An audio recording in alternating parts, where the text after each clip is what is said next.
पिछली वीडियो में हमने सीखा था कि आईसीपी यानी आइडियल कस्टमर प्रोफाइल कैसे बनाई जाती है। आईसीपी हमें बताती है कि हमारी टारगेट मार्केट के अंदर किस तरह की कंपनीज हमारे लिए आइडियल कस्टमर्स हो सकती हैं। मान लीजिए एक प्रिंटिंग कंपनी ने डिसाइड किया कि दिल्ली में मौजूद मीडियम और लार्ज रेस्टोरेंट चेन्स उनके लिए आइडियल कस्टमर्स है। अब उन्हें ये तो मालूम हो गया कि किस तरह की कंपनी को टारगेट करना है, लेकिन अगला सवाल यह है उस कंपनी के अंदर किस पर्सन से कांटेक्ट करना है। मार्केटिंग मैनेजर से, ब्रांड मैनेजर से, प्रोक्योरमेंट मैनेजर से, एडमिन मैनेजर से या जनरल मैनेजर से। उसका एग्जैक्ट जॉब टाइटल क्या हो सकता है, वो किस डिपार्टमेंट में काम करता होगा, उसकी सीनियरिटी क्या होगी और परचेज प्रोसेस में उसका क्या रोल होगा। यानी पहले हमने पूरी मार्केट में से अपनी टारगेट मार्केट तलाश की, फिर टारगेट मार्केट में से अपनी आइडियल कंपनीज यानी आईसीपी आइडेंटिफाई की, और अब हमें उन कंपनीज के अंदर आइडियल पर्सन तलाशना है। इसी आइडियल पर्सन की रिप्रेजेंटेटिव प्रोफाइल को हम बायर पर्सोना कहते हैं। आज की इस वीडियो में हम सीखेंगे कि B2B सेगमेंट में बायर पर्सोना कैसे बनाई जाती है, लेकिन इस वीडियो में हमारा फोकस बहुत स्पेसिफिक रहेगा। हम बायर की पूरी साइकोलॉजी या पूरी बाइंग प्रोसेस डिस्कस नहीं करेंगे। हमारा पहला मकसद है अपनी आइडियल कंपनी के अंदर उस सही पर्सन को आइडेंटिफाई करना जिसे बाद में प्रोस्पेक्टिंग के दौरान सर्च और कॉन्टैक्ट किया जा सके। सबसे पहले एक इंपॉर्टेंट बात समझ लीजिए, बायर पर्सोना किसी एक रियल पर्सन की पर्सनल प्रोफाइल नहीं होती। मान लीजिए आपने अलग अलग रेस्टोरेंट कंपनीज में काम करने वाले 10 मार्केटिंग मैनेजर्स के बारे में इंफॉर्मेशन कलेक्ट की। आपको मालूम हुआ कि उनमें से ज्यादातर मार्केटिंग या ब्रांडिंग डिपार्टमेंट में काम करते हैं। मैनेजर से डायरेक्टर लेवल पर होते हैं, मार्केटिंग कैंपेन्स हैंडल करते हैं, मेन्यूज, पैकेजिंग और प्रमोशनल मटेरियल्स मैनेज करते हैं और प्रिंटिंग सप्लायर्स के सिलेक्शन या रिकमेंडेशन में इन्वॉल्व होते हैं। इन कॉमन पैटर्न्स को मिलाकर आप एक रिप्रेजेंटेटिव प्रोफाइल बना सकते हैं। यही आपकी बायर पर्सोना है। आप इस पर्सोना का कोई सिंपल फिक्शनल नाम भी रख सकते हैं, जैसे मार्केटिंग और ब्रांडिंग बायर या डेडलाइन फोकस्ड मार्केटिंग मैनेजर। नाम सिर्फ पर्सोना को याद रखने और अपनी सेल्स टीम के लिए आसानी से समझने के लिए होता है। अब एक और इम्पॉर्टेंट बात, एक कंपनी में परचेज डिसीजन हमेशा सिर्फ एक पर्सन नहीं लेता। खासतौर पर मीडियम और लार्ज कंपनीज में कई लोग डिसीजन प्रोसेस में इन्वॉल्व हो सकते हैं। कोई रिक्वायरमेंट स्टार्ट करता है, कोई सप्लायर सर्च करता है, कोई कोटेशन कलेक्ट करता है, कोई सप्लायर रिकमेंड करता है, कोई प्राइस नेगोशिएट करता है और कोई फाइनल अप्रूवल देता है। इन सभी लोगों को कलेक्टिवली बाइंग कमेटी या बाइंग ग्रुप कहा जा सकता है। बाइंग कमेटी को हम आगे अलग वीडियो में डिटेल से समझेंगे। अभी हमारे लिए सिर्फ इतना समझना जरूरी है कि एक आईसीपी के अंदर एक से ज्यादा बायर पर्सन्स हो सकते हैं। जैसे रेस्टोरेंट कंपनीज की आईसीपी में marketing and branding buyer, procurement buyer, finance approver और जनरल मैनेजमेंट डिसीजन मेकर। लेकिन शुरुआत में सभी पर्सोनास एक साथ बनाने की जरूरत नहीं है। सबसे पहले उस रोल से शुरू कीजिए जो आपकी सेल्स के लिए सबसे इंपॉर्टेंट है। अब सवाल है, बायर पर्सोना में कौन सी इंफॉर्मेशन होनी चाहिए। B2B बायर पर्सोना को प्रैक्टिकल और सर्चेबल बनाने के लिए हम कुछ इंपॉर्टेंट एलिमेंट्स यूज करेंगे। सबसे पहला एलिमेंट है डिपार्टमेंट या फंक्शन। हमें यह समझना है कि बायर कंपनी के किस डिपार्टमेंट में काम करता है, जैसे marketing, branding, procurement, administration, operations, human resources, corporate communications या फाइनेंस।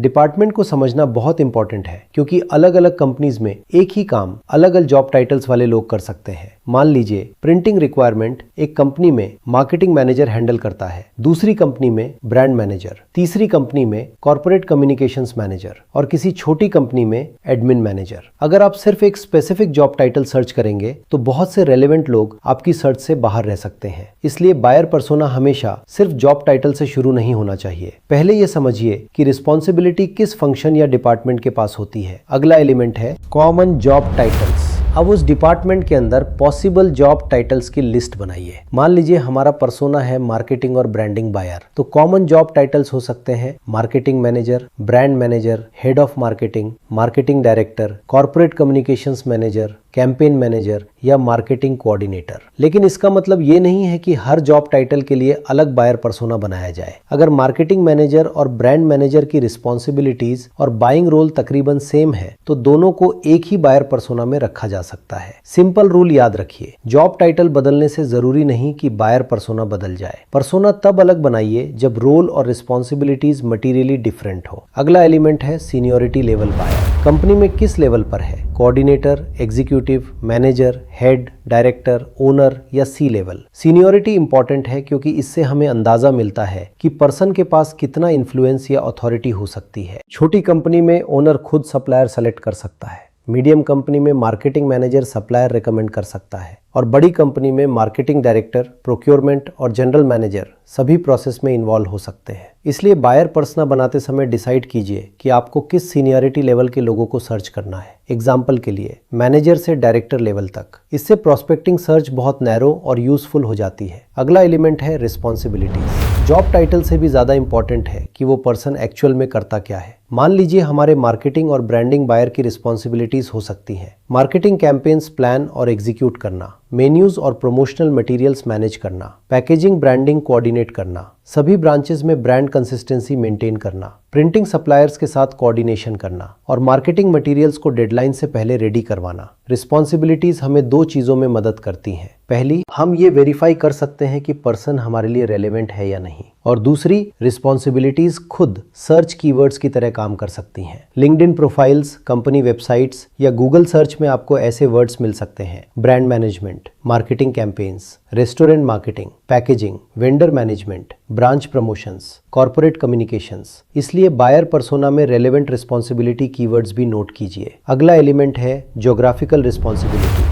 ये पर्सन किस मार्केट या रीजन का जिम्मेदार है, दिल्ली, एनसीआर, इंडिया या ग्लोबल। मान लीजिए किसी इंटरनेशनल रेस्टोरेंट चेन का ग्लोबल मार्केटिंग मैनेजर दुबई में बैठा है, लेकिन इंडिया की printing Delhi based marketing manager handle करता है। अगर आपने सिर्फ सीनियर टाइटल देखकर ग्लोबल मार्केटिंग मैनेजर को कांटेक्ट किया तो हो सकता है वो आपकी रिक्वायरमेंट के लिए रेलेवेंट ही ना हो। इसलिए सिर्फ पर्सन की लोकेशन नहीं बल्कि उसकी ज्योग्राफिकल रिस्पॉन्सिबिलिटी भी समझना जरूरी है। अगला एलिमेंट है बाइंग कमिटी में उसका लाइकली रोल। जैसा हमने शुरुआत में कहा, B2B में अक्सर कई लोग परचेज प्रोसेस में इन्वॉल्व होते हैं। इसलिए बायर पर्सोना बनाते समय ये भी नोट कीजिए कि आपका टारगेट पर्सन इस प्रोसेस में लाइकली क्या रोल प्ले करता है। मिसाल के तौर पर मार्केटिंग मैनेजर रिक्वायरमेंट इनिशिएट कर सकता है, सप्लायर शॉर्टलिस्ट कर सकता है, क्वालिटी इवैल्यूएट कर सकता है और सूटेबल सप्लायर रिकमेंड कर सकता है, तो वो इनिशिएटर, इन्फ्लुएंसर, यूजर या चैंपियन हो सकता है। प्रोक्योरमेंट मैनेजर कोटेशन कलेक्ट कर सकता है, प्राइस नेगोशिएट कर सकता है, वेंडर डॉक्यूमेंट्स कंप्लीट करवा सकता है, तो वो बायर या नेगोशिएटर हो सकता है। फाइनेंस मैनेजर बजट अप्रूव कर सकता है, general manager final decision approve कर सकता है। अभी इन सभी रोल्स की डिटेल याद करने की जरूरत नहीं है, बस अपनी बायर पर्सोना में ये नोट कीजिए कि ये पर्सन रिक्वायरमेंट स्टार्ट करता है, सप्लायर रिकमेंड करता है, परचेज प्रोसेस हैंडल करता है या फाइनल अप्रूवल देता है। ये इन्फॉर्मेशन बाद में सेल्स कॉन्वर्सेशन में बहुत यूजफुल होगी। अगला एलिमेंट है अथॉरिटी और इन्फ्लुएंस। बायर पर्सोना बनाते वक्त ये भी अंदाजा लगाइए कि उस पर्सन के पास कितनी अथॉरिटी हो सकती है। क्या वो खुद सप्लायर सिलेक्ट कर सकता है? क्या वो सिर्फ सप्लायर रिकमेंड कर सकता है? क्या वो शॉर्टलिस्ट बनाता है? क्या छोटी परचेज अप्रूव कर सकता है या हर ऑर्डर के लिए सीनियर अप्रूवल चाहिए? मान लीजिए मार्केटिंग मैनेजर छोटे अर्जेंट प्रिंटिंग ऑर्डर्स अप्रूव कर सकता है, लेकिन बड़े एनुअल कॉन्ट्रैक्ट्स के लिए प्रोक्योरमेंट और जनरल मैनेजर की अप्रूवल जरूरी है। अब सेल्समैन को पहले से अंदाजा है कि मार्केटिंग मैनेजर इंपॉर्टेंट कॉन्टैक्ट है, लेकिन बड़े डील में शायद वही फाइनल डिसीजन मेकर नहीं है। ध्यान रखिए, अथॉरिटी की एग्जैक्ट अमाउंट हर कंपनी में अलग हो सकती है, इसलिए अगर इंफॉर्मेशन कंफर्म नहीं है तो इसे फैक्ट की तरह नहीं लिखना है। इसे अजम्पशन के रूप में नोट कीजिए और बाद में वेरीफाई कीजिए। अगला एलिमेंट है सर्च कीवर्ड्स। बायर पर्सोना का एक प्रैक्टिकल पर्पस ये भी है कि प्रोस्पेक्टिंग टीम इसे एक्चुअल सर्च में यूज कर सके, इसीलिए पर्सोना में रेलेवेंट कीवर्ड्स की लिस्ट बनाइए। मान लीजिए हमारा पर्सोना मार्केटिंग और ब्रांडिंग बायर है, तो कीवर्ड्स हो सकते हैं restaurant marketing, brand management, marketing campaigns, packaging, branch promotions, corporate communications, vendor management, print procurement. इन कीवर्ड्स को LinkedIn, sales navigator, Google, company website और प्रोफेशनल डायरेक्टरीज में यूज किया जा सकता है। अगला एलिमेंट है एक्सक्लूजन क्राइटेरिया। बायर पर्सोना में सिर्फ ये नहीं लिखना चाहिए कि किस पर्सन को टारगेट करना है, ये भी लिखना चाहिए कि किस पर्सन को टारगेट नहीं करना है। मिसाल के तौर पर इंटर्न्स, ट्रेनीज, जूनियर एम्प्लॉइज जिनका सप्लायर सिलेक्शन में कोई रोल नहीं है, प्योरली डिजिटल मार्केटिंग स्पेशलिस्ट अगर वो ऑफलाइन मार्केटिंग मटेरियल्स हैंडल नहीं करता, ग्राफिक डिजाइनर अगर वो सिर्फ आर्टवर्क बनाता है लेकिन वेंडर्स मैनेज नहीं करता, या किसी दूसरे कंट्री का मैनेजर अगर वो आपके टारगेट ज्योग्राफी के लिए रेस्पॉन्सिबल नहीं है। एक्सक्लूजन क्राइटेरिया प्रोस्पेक्टिंग टीम का बहुत टाइम बचाती है, क्योंकि सर्च में बहुत से लोग टेक्निकली रिलेटेड दिखाई देंगे लेकिन कमर्शियली रिलेवेंट नहीं होंगे। अब सवाल है, क्या बायर पर्सोना में डेमोग्राफिक इंफॉर्मेशन भी ऐड की जा सकती है? हाँ, लेकिन सिर्फ relevant information. B2B buyer persona में डेमोग्राफिक इंफॉर्मेशन सेकेंडरी होती है। इसमें शामिल हो सकता है location, language, approximate age range, education और जहां जेन्युइनली रेलेवेंट हो, नेशनैलिटी। मान लीजिए हमें पता है कि हमारा टारगेट बायर दिल्ली में लोकेटेड है और हिंदी और इंग्लिश दोनों में प्रोफेशनल कम्युनिकेशन करता है। ये इंफॉर्मेशन सर्च और कम्युनिकेशन में यूजफुल हो सकती है, लेकिन डेमोग्राफिक डिटेल्स सिर्फ पर्सोना को भरने के लिए ऐड मत कीजिए। सिंपल रूल है, जो इन्फॉर्मेशन बायर को सर्च, आइडेंटिफाई या कम्युनिकेट करने में यूजफुल हो वही रखिए। पर्सनल इन्फॉर्मेशन भी ऐड की जा सकती है, लेकिन बहुत लिमिटेड और रेलेवेंट फॉर्म में। हमें बायर की प्राइवेट लाइफ की डिटेल कलेक्ट नहीं करनी, जैसे हॉबीज, मैरिटल स्टेटस या फैमिली इन्फॉर्मेशन आमतौर पर B2B प्रोस्पेक्टिंग के लिए यूजफुल नहीं होती। लेकिन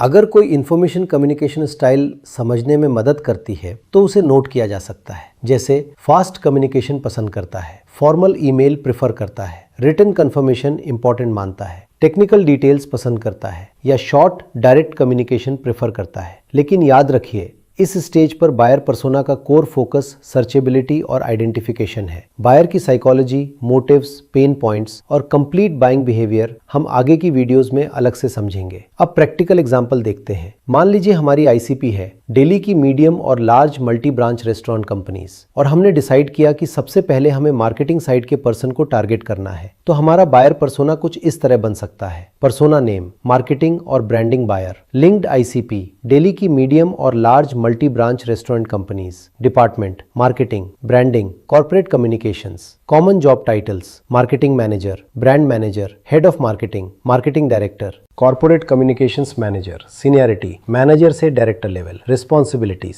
मार्केटिंग कैंपेन्स मैनेज करना, मेन्यूज और प्रमोशनल मटेरियल्स कोऑर्डिनेट करना, पैकेजिंग ब्रांडिंग मैनेज करना, ब्रांच प्रमोशंस एग्जीक्यूट करना, ब्रांड कंसिस्टेंसी मेंटेन करना, प्रिंटिंग सप्लायर्स के साथ कोऑर्डिनेशन करना, ज्योग्राफिकल रिस्पॉन्सिबिलिटी, दिल्ली या NCR, likely buying committee role, requirement initiate करता है, क्वालिटी इवैल्यूएट करता है, सप्लायर शॉर्टलिस्ट या रिकमेंड करता है और इंटरनल इन्फ्लुएंसर या चैंपियन हो सकता है। अथॉरिटी, छोटे ऑर्डर्स पर इन्फ्लुएंस या अप्रूवल हो सकती है। बड़े ऑर्डर्स में प्रोक्योरमेंट, फाइनेंस या जनरल मैनेजमेंट इन्वॉल्व हो सकती है। Search keywords, brand management, restaurant marketing, marketing campaigns, packaging, branch promotions, vendor management, exclusions, interns, trainees, purely digital marketing roles. ऐसे ग्राफिक डिजाइनर्स जिनका सप्लायर सिलेक्शन में कोई रोल नहीं है और दूसरे रीजन्स के मैनेजर्स जो दिल्ली NCR की रिक्वायरमेंट्स हैंडल नहीं करते। रेलेवेंट डेमोग्राफिक इंफॉर्मेशन, दिल्ली या NCR में लोकेटेड, हिंदी और इंग्लिश, प्रोफेशनल कम्युनिकेशन में comfortable. Relevant personal information, fast और प्रोफेशनल कम्युनिकेशन प्रीफर करता है। इंपॉर्टेंट कंफर्मेशंस रिटन फॉर्म में चाहता है। अब जब हमारा बायर पर्सोना तैयार हो गया तो क्या हमें एग्जैक्ट पर्सन मिल गया? नहीं, बायर पर्सोना हमें सर्च क्राइटेरिया देता है। अब प्रोस्पेक्टिंग के दौरान हमें इन क्राइटेरिया के बेस पर रियल पीपल तलाशने होंगे। यही बहुत इंपॉर्टेंट डिस्टिंक्शन है। बायर पर्सोना ये नहीं कहता यही आपका बायर है। बायर पर्सोना कहता है इस तरह का पर्सन आपका रेलेवेंट बायर हो सकता है। अब LinkedIn, sales navigator, Google, company website, referrals और प्रोफेशनल डायरेक्टरीज के थ्रू रियल पीपल सर्च किए जाएंगे। मान लीजिए आप एक रेस्टोरेंट चेन की वेबसाइट पर जाते हैं। आपको लिंक्डइन पर 3 लोग मिलते हैं, digital marketing specialist, marketing manager और ग्राफिक डिजाइनर। आपके बायर पर्सोना के हिसाब से मार्केटिंग मैनेजर सबसे रेलेवेंट दिखाई देता है, लेकिन फिर भी आपको वेरीफाई करना होगा कि क्या वो प्रिंटिंग और ऑफलाइन मार्केटिंग मटेरियल्स हैंडल करता है या नहीं। इसलिए प्रोस्पेक्टिंग के दौरान कुछ क्वालिफिकेशन क्वेश्चंस यूजफुल हो सकते हैं, जैसे आपकी कंपनी में प्रिंटेड मार्केटिंग मटेरियल्स कौन मैनेज करता है? क्या मेन्यूज, पैकेजिंग और ब्रांच प्रमोशनल मटेरियल्स भी आपके डिपार्टमेंट के अंडर आते हैं? सप्लायर्स को शॉर्टलिस्ट या इवैल्यूएट करने में आपका क्या रोल है? प्रिंटिंग रिक्वायरमेंट्स किस डिपार्टमेंट से इनिशिएट होती हैं? फाइनल अप्रूवल कौन देता है? परचेज ऑर्डर कौन इशू करता है? इन सवालों से आपको मालूम हो जाएगा कि जो पर्सन आपने सर्च किया है वो एक्चुअली रेलेवेंट है या नहीं। अब एक इंपॉर्टेंट सवाल, एक ICP के लिए कितने बायर पर्सोनास बनाने चाहिए? इसका कोई फिक्स नंबर नहीं है। एक ICP के अंदर मल्टीपल बायर पर्सोनास हो सकते हैं। रेस्टोरेंट कंपनीज की ICP के लिए मिसाल के तौर पर मार्केटिंग और branding buyer, procurement buyer, finance approver, general management decision maker. लेकिन शुरुआत में सभी पर्सोनास बनाने की कोशिश मत कीजिए। सबसे पहले उस रोल से शुरू कीजिए जो आपके सेल्स प्रोसेस के लिए सबसे इंपॉर्टेंट है। फिर एक्सपीरियंस के साथ दूसरे रेलेवेंट पर्सोनास ऐड करते जाइए। और हर जॉब टाइटल के लिए अलग पर्सोना बनाने की भी जरूरत नहीं है। अगर मार्केटिंग मैनेजर और ब्रांड मैनेजर की रिस्पॉन्सिबिलिटीज और बाइंग रोल तकरीबन सेम है तो उन्हें एक ही पर्सोना में रखा जा सकता है। लेकिन मार्केटिंग मैनेजर और प्रोक्योरमेंट मैनेजर की रिस्पॉन्सिबिलिटीज अलग है। मार्केटिंग मैनेजर ब्रांडिंग, कैंपेन्स और डिलीवरी कोऑर्डिनेशन देख सकता है। Procurement manager quotation, price, terms और वेंडर प्रोसेस देख सकता है। इसलिए दोनों की अलग बायर पर्सोनास यूजफुल हो सकते हैं। सिंपल रूल याद रखिए, जॉब टाइटल बदलने से जरूरी नहीं कि बायर पर्सोना भी बदल जाए, लेकिन रोल, रिस्पॉन्सिबिलिटी और बाइंग प्रोसेस में पोजीशन मटेरियली बदल जाए तो अलग बायर पर्सोना बन सकता है। अब सवाल आता है, बायर पर्सोना की इंफॉर्मेशन आएगी कहां से? आईसीपी वाली वीडियो में इस पर बात हो चुकी है। ये इंफॉर्मेशन आपके एग्जिस्टिंग कस्टमर्स के डेटा से या आपके कॉम्पिटिटर्स की स्टडी से